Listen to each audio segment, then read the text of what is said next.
This is Janelle, and this is my IBD tag challenge video. I have severe Crohn's disease, and I'm completing this video after I was invited or challenged to do it by my friends at the Fry Life. Hello. This is one of your friends that's going to go ahead and give some information about the disease that I live with. I actually have severe Crohn's with about 5 other autoimmune diseases. My body's tired most of the time. But what is the best part about having IBD? And for me, I have the particular one called severe Crohn's disease. The best thing about having IBD is PJs and weekend fuzzy socks. Because I have a severe illness, I don't get out very much.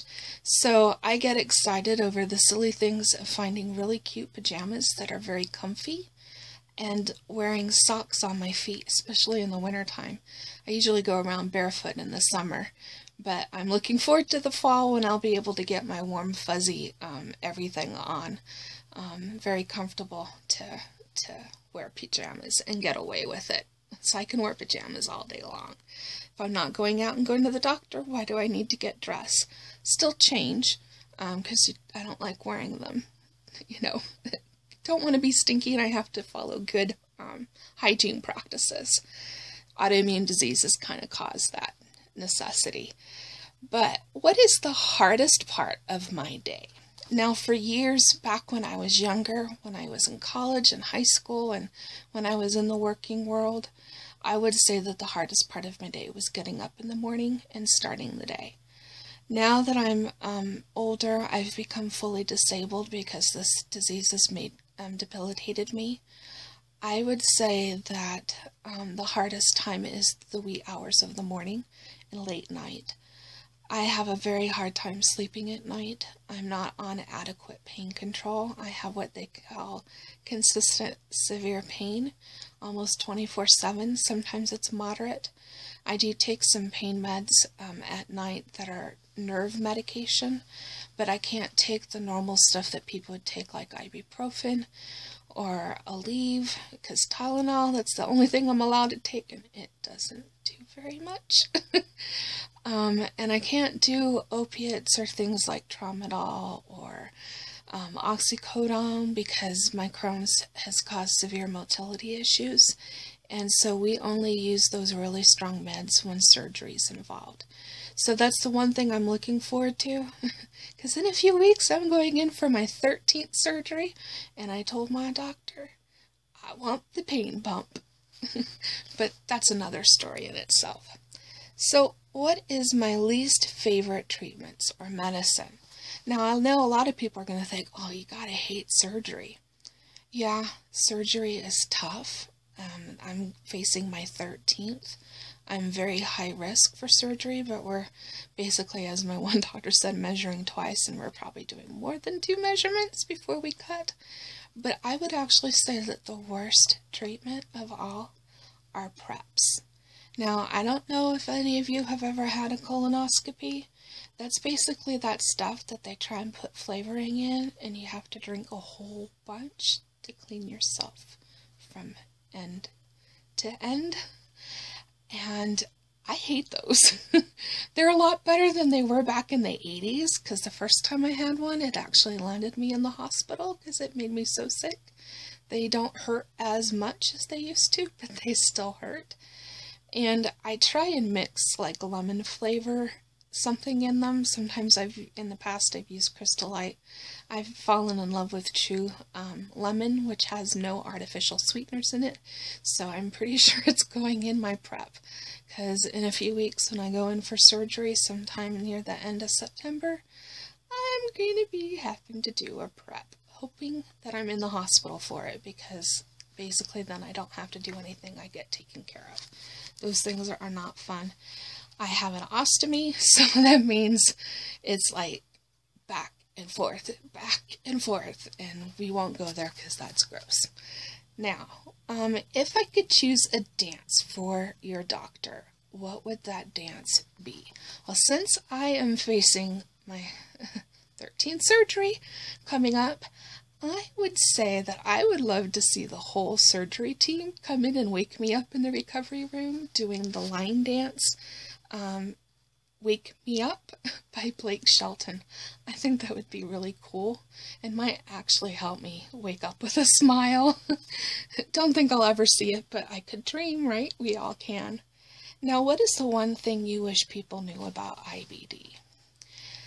I know that, especially any of us that have severe Crohn's disease or UC, we've been on lots of prednisone over our lifetime. We've been on biologics. We've been on all these medicines that mess up your body. And for the first 35 years of my life, 34, I was always put on a low residue diet that was very high in carbohydrates. And I was always skinny. The only time that I gained weight was when I was put on prednisone.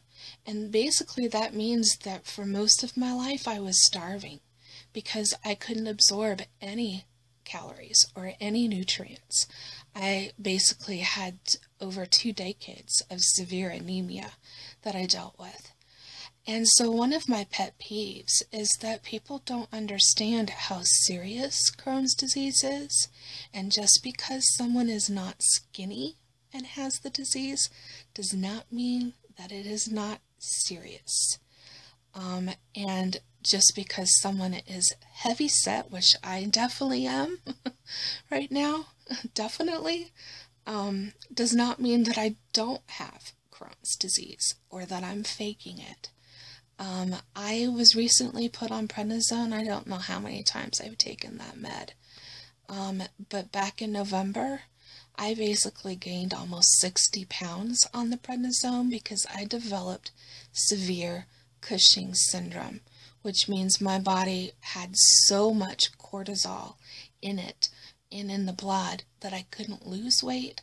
I had the normal weight gain that people get, but even more, I still have my lovely moon face right here. And because I also was I've only been gluten-free since 2007. Before I went gluten-free, I couldn't absorb anything. But then once I went gluten-free, then all my body was able to take all these calories in and didn't know what to do with it. So my metabolism's been pretty messed up since about the fall of 2010. Once I came off of the prednisone that last time, I lost weight and then suddenly started gaining weight like crazy and had a whole bunch of other stuff that required another surgery because basically I had ovarian failure brought on by Crohn's, malnourishment, and having been on Humira. Lots of bad stuff happens to our bodies because of the medications, and I'm not the only one that has severe Crohn's who is heavy set. And that's one of the things that I think is very important for people to understand. Human beings come in all sizes, and just because we may be heavy doesn't mean that we're not sick. And whatever I eat at this stage right now, it's really good because I'm not absorbing hardly anything I eat. My nutrition levels are really bad. Doesn't look like it by looking at me, but they're not good. At least right now I'm not iron deficiency anemia. We've been able to get enough iron to be absorbed. So it does mean nutritionally I'm going to have a better chance of surviving and recovering better from my surgery. And I'm hoping I have good wound healing this time around because I've been through so much. But just like some of my friends out there on YouTube, I try and find a reason to smile every day. And consider yourself tagged. Not just if you have CF, not just if you have IBD, but if you're fighting any illness, tag you're it. Share your story and answer these questions to raise awareness with what you live with every day. Bye-bye. God bless. Hugs.